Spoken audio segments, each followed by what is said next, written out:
मैंने अपने नौजवानों से कहा था कि नौजवानों, एक ताकत बनकर खड़े तो रहो, एक धक्का लगाओ तो सही। अल्हम्दुलिल्लाह ऐसा धक्का लगाए, 20 साल के शिवसेना को ऐसा उखाड़े, ठीक है।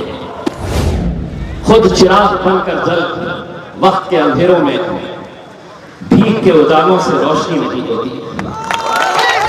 कितने कहते थे कि हैदराबाद की जमात है, एक एमपी है, जिंदगी भर एक ही एमपी रहेगा, लेकिन अल्हम्दुलिल्लाह बैरिस्टर असदुद्दीन अवैसी साहब अब पार्लियामेंट में अकेले नहीं बैठते, उनका भाई इम्तियाज जलील भी वहां पर जाकर बैठता है। कुछ लोग कहते हैं कि हिंदू खतरे में है, कुछ लोग कहते हैं कि मुसलमान खतरे में है। मैं कहता हूं कि धर्म का, मजहब का चश्मा उतार कर देखो, मोदी तेरे राज में तो सारा हिंदुस्तान खतरे में है। कि मेरे शहर के अंदर जो जाति, धर्म और मजहब की दीवारें खड़ी की गई थी, उन दीवारों को गिराने का काम इम्तियाज जलील ने किया। आज असदुद्दीन अवैसी साहब की मेहनत का नतीजा है कि आज हमारे पास राणा रंजीत जैसे नौजवान मजलिस के साथ जुड़ रहे। मैं राणा भाई आपको एक बात यकीन के साथ कहता हूं, आप मजलिस का दामन मत छोड़िए, क्योंकि मोदी जी ने एक नारा दिया था, इस देश के अच्छे दिन आने वाले हैं। वो कब आएंगे मुझे पता नहीं, लेकिन जब आपको देखता हूं तो मजलिस के अच्छे दिन आने वाले हैं। आप जैसे नौजवानों को देखकर मुझे यकीन हो जाता है। इस मुल्क से हमारी क़यादत अगर खत्म हुई है तो ऐसे ही चंद दलालों की वजह से, जो इलेक्शन के वक्त चंद टुकड़ों की वजह से अपना ज़मीर बेचते हैं। मैं असद साहब के बाजू नहीं बैठता, मैं पीछे बैठता हूं और अभी भी पीछे ही बैठूंगा। इसलिए पीछे बैठता हूं कि जब भी असद साहब खड़े रहते हैं तो ये आरजेडी वाले, जेडीयू वाले, कांग्रेस वाले, भाजपा वाले, इन्हें बड़ी तकलीफ होती है शेरवानी को देखकर, बड़ी तकलीफ होती है। पहले उनसे होती थी, बोले अब दूसरा आया है ये भी बहुत बोलता है, अब ये दो बोलते हैं तो ये तीसरे साहब क्या कम बोलते हैं। कौन कितने जीत कर आया है, कौन सी पार्टी कितनी आई है, ये मायने नहीं रखेगा। मोदी तो अमित शाह से यही सवाल करेगा, रे सांभा कितने आए रहे इस बार। मैं आपको यकीन के साथ कहता हूं, ये जितने बड़े बड़े सियासी लीडर घूम रहे हैं तुम्हारे खिलाफ बोलते हुए, वो दिन दूर नहीं जब अख्तरुल ईमान साहब के घर की चौखट के ऊपर ये हाथ जोड़कर बैठे हुए नजर आएंगे, हाथ जोड़कर बैठे हुए नजर आएंगे कि अख्तर भाई हमारा भी ख्याल कर लो। आज तुम लोगों की जिम्मेदारी। आज जब इस स्टेज के ऊपर आप नजर डालेंगे तो इतना खूबसूरत मंजर अब बहुत कम दिखाई देता है। यहाँ पर मनमोहन झा, तिवारी साहब, ब्राह्मण समाज के लोग, हमारे दलित भाई, राजपूत समाज के, मुसलमान, इस मुल्क की एक बहुत ही जानदार कौम जो पीछे खड़े हुए थे, वाहे गुरु जी का खालसा, वाहे गुरु जी की फतेह।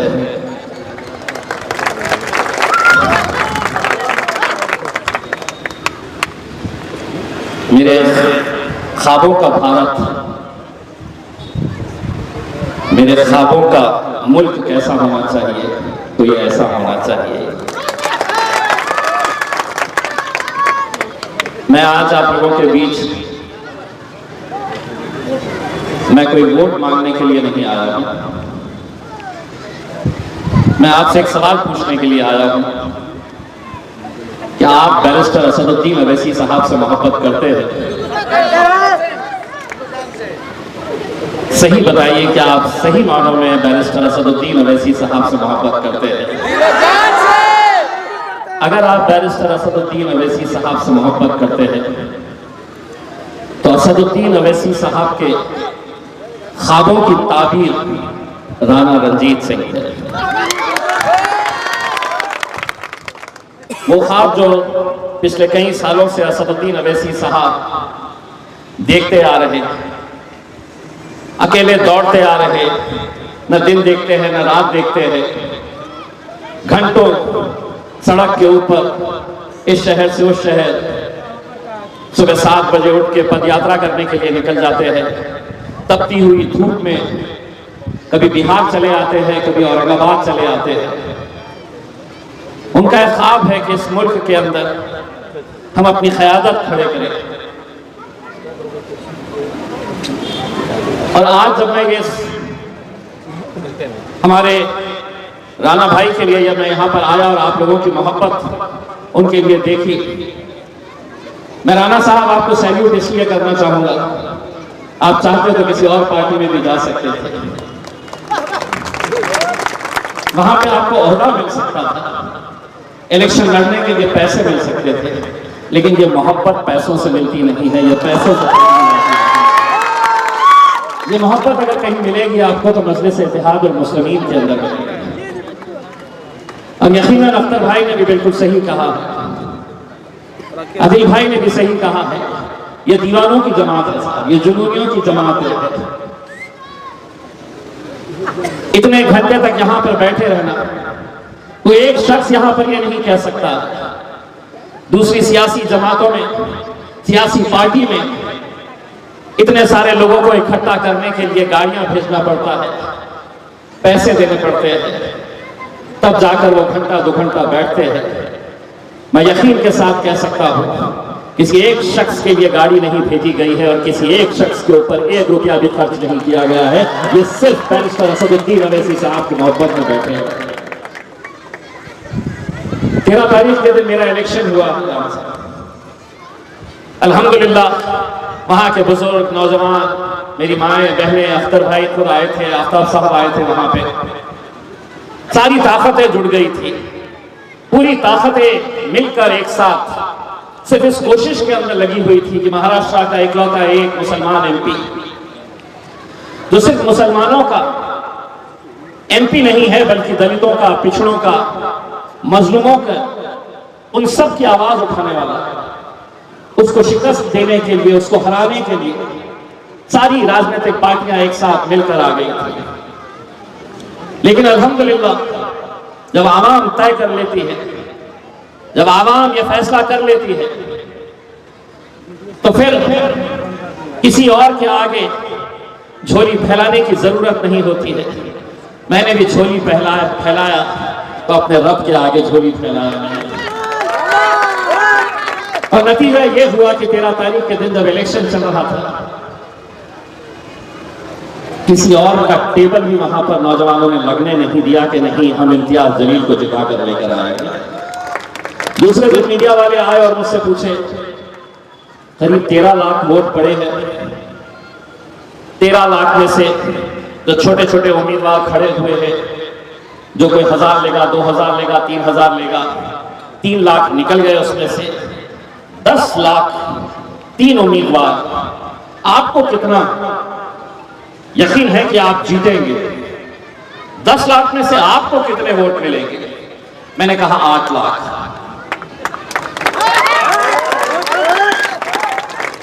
उसने मेरी तरफ देखा और उसने कहा क्या मजाक कर रहे हो? मैंने कहा शुरू किसने किया? शुरुआत तो तुमने ही की ना, अब की बात शुरुआत तुमने की, अब की बार 400 पार हमने सुने, अब तुम 400 बोलो, हम 8 लाख बोलेंगे। भाइयों, आज वक्त और हालात इस मुल्क के अंदर ऐसे बनाए गए, स्टेज के ऊपर मौजूद जितने भी मेरे जय मुस्लिम भाई, पिछले 10 सालों से एक बात हम सुनते आ रहे हैं, इस देश में कुछ लोग कहते हैं कि हिंदू खतरे में है, कुछ लोग कहते हैं कि मुसलमान खतरे में है। मैं कहता हूं कि धर्म का, मजहब का चश्मा उतार कर देखो, मोदी तेरे राज में तो सारा हिंदुस्तान खतरे में है। आज सियासत के नाम के ऊपर हमने भाई भाई के बीच में कैसी दरारें और कैसी दीवारें खड़े कर दी हैं, सिर्फ तो सीटें जीतने के लिए, अपनी सियासी दुकान चलाने के लिए। इस मुल्क की खूबसूरती यही है जो आज स्टेज के ऊपर हमें दिखाई दे रही है। लेकिन जाति, धर्म और मजहब के नाम के ऊपर लोगों को बांटने का काम, मुझसे मीडिया वाले पूछते हैं कि तुमने 5 सालों के अंदर क्या काम किया। मैंने ये नहीं बताता हूं कि मैंने कितनी सड़कें बनाई हैं, कितनी सभागृह बनाए हैं, कितने और तरक्याती काम किए हैं। मैं उन्हें यह कहता हूं कि मेरे शहर के अंदर जो जाति, धर्म और मजहब की दीवारें खड़ी की गई थी, उन दीवारों को गिराने का काम इम्तियाज जलील ने किया और इससे बड़ा कोई काम नहीं हो सकता। राणा साहब, मुझे बताया गया है कि आपके खिलाफ जो उम्मीदवार है वो इस जमीन से ताल्लुक नहीं रखते, कहीं बाहर से लाए गए हैं। इसलिए आपको देखकर कहना चाहूंगा, खुद चिराग बनकर जल वक्त के अंधेरों में भीख के उजालों से रोशनी नहीं होती। अब ये जो आ रहे हैं आपके बीच में, ये भीख का कटोरा लेकर आए हैं, और कौन इसमें से, अख्तर भाई की जबानी की हमारे पास भी बहुत सारे दलालों की कमी नहीं है, कोई कमी नहीं है। इस मुल्क से हमारी क़यादत अगर खत्म हुई है तो ऐसे ही चंद दलालों की वजह से, जो इलेक्शन के वक्त चंद टुकड़ों की वजह से अपना ज़मीर बेचते हैं। आज भी आ रहे होंगे, आज भी बोल रहे होंगे, मजलिस यहां पर क्यों आई है, क्यों लड़ रही है, हैदराबाद की जमात है। कितने कहते थे कि हैदराबाद की जमात है, एक एमपी है, जिंदगी भर एक ही एमपी रहेगा। लेकिन अल्हम्दुलिल्लाह बैरिस्टर असदुद्दीन अवैसी साहब अब पार्लियामेंट में अकेले नहीं बैठते, उनका भाई इम्तियाज जलील भी वहां पर जाकर बैठता है। और मैं वो मंजर तस्वर कर रहा हूं। आदिल भाई, पार्लियामेंट का पहला दिन, असदुद्दीन अवैसी साहब बीच में बैठे, उनके दाहिनी तरफ अख्तर उल ईमान साहब बैठे, उनके बाएं तरफ हमारे राणा रंजीत साहब बैठे। मैं असद साहब के बाजू नहीं बैठता, मैं पीछे बैठता हूं और अभी भी पीछे ही बैठूंगा। इसलिए पीछे बैठता हूं कि जब भी असद साहब खड़े रहते हैं तो ये आरजेडी वाले, जेडीयू वाले, कांग्रेस वाले, भाजपा वाले, इन्हें बड़ी तकलीफ होती है शेरवानी को देखकर, बड़ी तकलीफ होती है। पहले उनसे होती थी, बोले अब दूसरा आया है, ये भी बहुत बोलता है। अब ये 2 बोलते हैं तो ये तीसरे साहब क्या कम बोलते हैं। तो वो मंजर तस्वर करिएगा। और उस दिन कौन कितने जीत कर आया है, कौन सी पार्टी कितनी आई है, ये मायने नहीं रखेगा। मोदी तो अमित शाह से यही सवाल करेगा, रे सांभा कितने आए रहे इस बार। मेरे भाइयों, मैं आप लोगों से इत्तेहाद की भीख मांगने के लिए आया हूं। मुझे मालूम है कि आने वाले 2 दिनों के अंदर आपके बीच हमारे ही अपने कुछ लोग आएंगे और ये कहेंगे कि नहीं, इन्हें वोट देंगे तो वो जीत जाएगा, ये जीत जाएगा। सब एक ही थाली के चट्टे बट्टे हैं। 2014 के अंदर जब मैं खड़ा हुआ था तो हमारे ही अपने लोग कहते थे कि अब बड़ी आसानी के साथ शिवसेना जीत जाएगी। 2019 के अंदर जब लोकसभा के लिए खड़ा रहा तो लोगों ने कहा कि अब तो कोई मुकाबला ही नहीं है, बड़ी आसानी के साथ, क्योंकि ये वोट काटने के लिए आए हैं, इससे वोट काटेंगे, भाजपा शिवसेना फिर से जीत जाएगी। मैंने अपने नौजवानों से कहा था कि नौजवानों, एक ताकत बनकर खड़े तो रहो, एक धक्का लगाओ तो सही। अल्हम्दुलिल्लाह ऐसा धक्का लगाए, 20 साल के शिवसेना को ऐसा उखाड़े। ठीक है,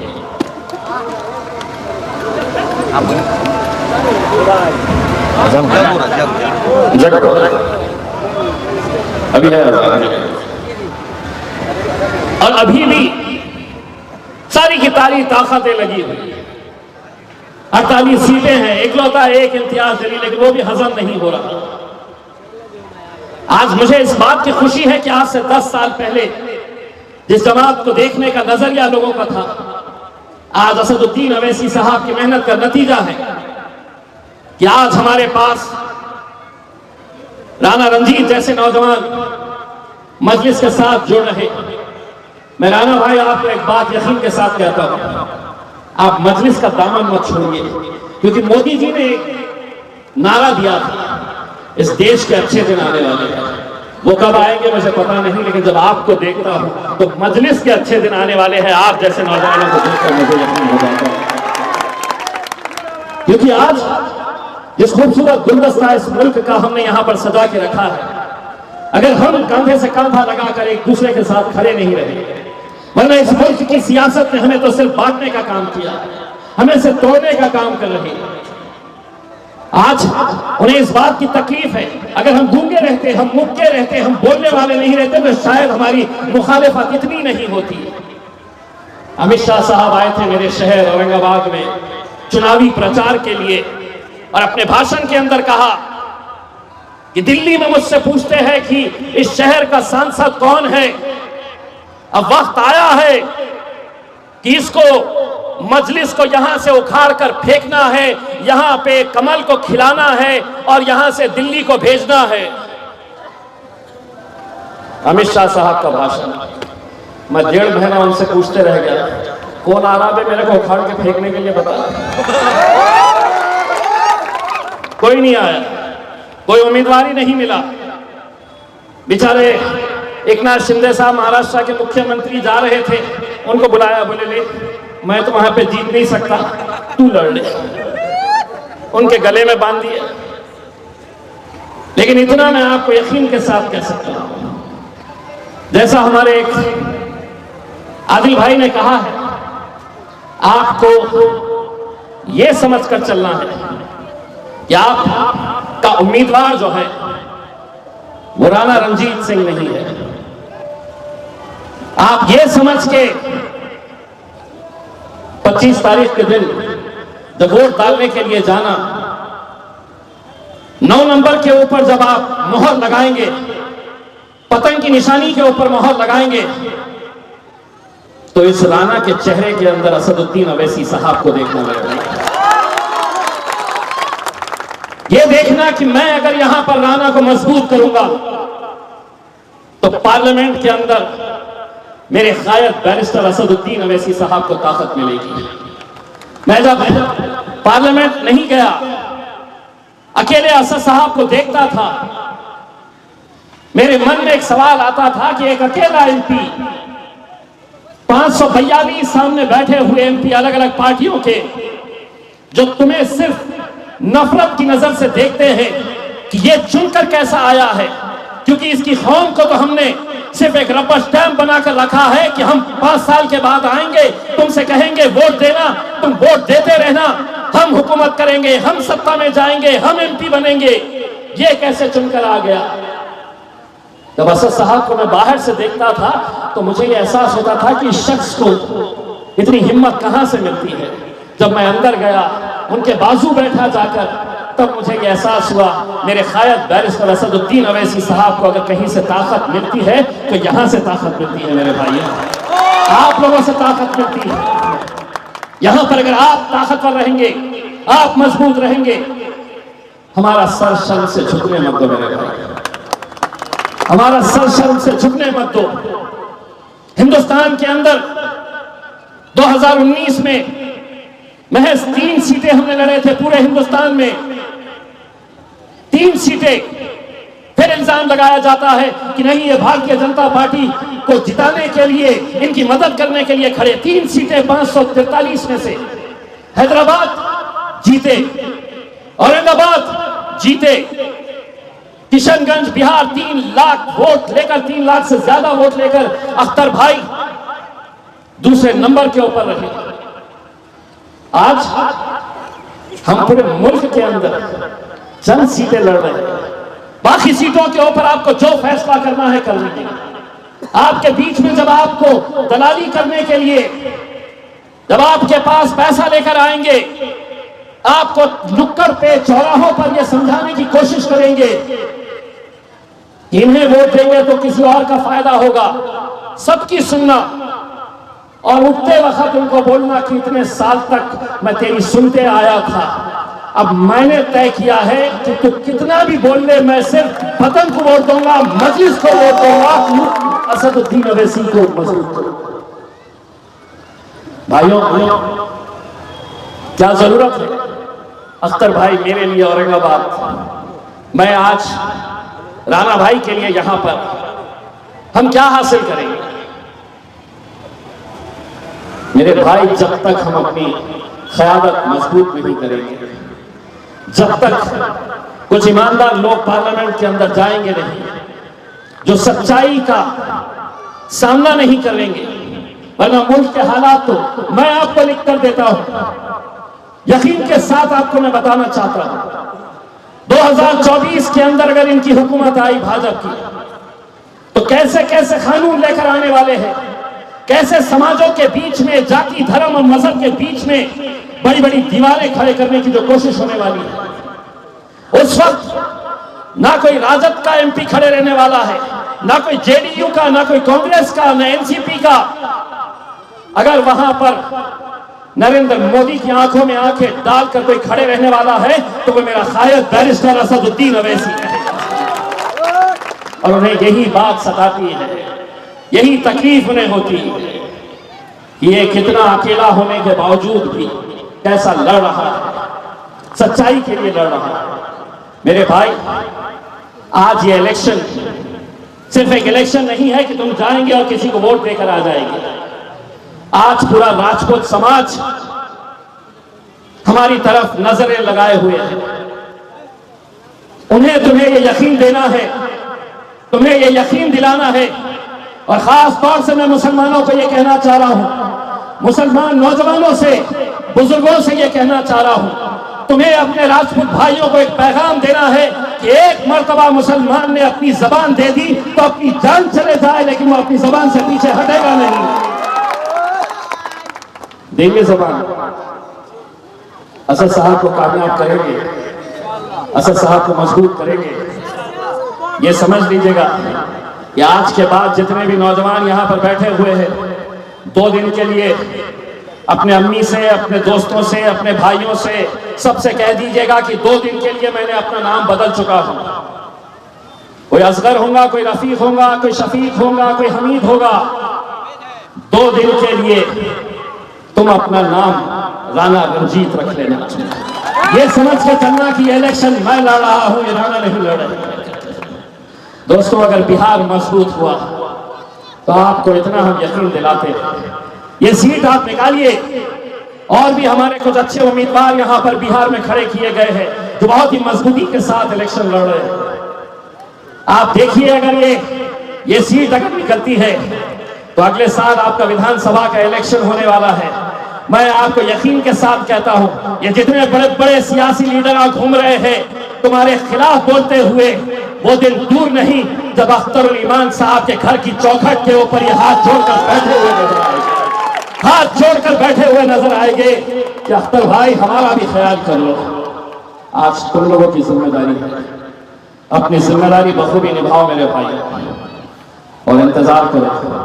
मैंने तो अपनी आवाम से कहकर आया हूं कि हिंदुस्तान का सबसे बड़ा जश्न 13 तारीख के दिन औरंगाबाद में हम मनाएंगे, 4 तारीख के दिन औरंगाबाद में मनाएंगे। बिहार में भी मैं आप लोगों की बदौलत औरंगाबाद में बैठकर ये देखना चाहूंगा कि मैं भी अपने आवाम के बीच में गया था उनसे भीख मांगने के लिए। इस बार मजलिस का साथ दो, मजलिस को ताकत दो, और मेरा भी सर वहां पे फख्र से ऊंचा होना चाहिए, और मैं भी अपने शहर के अंदर जाकर कह सकूं कि मैं अपने भाइयों के बीच में गया था। आज अल्हम्दुलिल्लाह देखो यहाँ पर भी मजलिस ने अपना झंडा लहरा चुकी है। मैं बुजुर्गों से ये कहना चाहूंगा, अब भी यहाँ पर एक न जाने क्यों ऐसी फितरत हमारे अंदर, लोगों के अंदर आ गई है। बहुत सारे लोग कहते हैं कि नहीं, हमको तो वही पार्टी चाहिए करके। कब तक हम अपने अहले गैरों की गुलामी करेंगे? अपनी क़यादत खुद खड़े करने की ताकत रखो। हम लड़ रहे हैं तो हम जीत रहे हैं, वरना हमें तो कोई टिकट भी देने के लिए तैयार नहीं है, कोई टिकट देने के लिए ही तैयार नहीं है। आज मुसलमानों से ये मैं कहना चाहता हूं, 10 ऐसे राज्य हैं, 10 जहां किसी एक मुसलमान को टिकट तक नहीं दिया गया, लेकिन वोट आपके चाहिए, सबको चाहिए वोट। मेरे भाइयों, आज वक्त और हालात को समझते हुए मैं आपसे एक बार फिर से अगर गुजारिश करना चाहूंगा कि 25 तारीख के दिन सुबह अपने घरों से निकलिए। जितनी साजिशें, षड्यंत्र, जो भी कोशिशें होगी कि यहाँ पर मजलिस का उम्मीदवार नहीं आना चाहिए, उन्हें नाकामयाब करने की जिम्मेदारी आपकी रहेगी और इंशाअल्लाह आप मजलिस को इस बार जरूर कामयाब करेंगे। बहुत बहुत शुक्रिया। सर पहलाएंगे।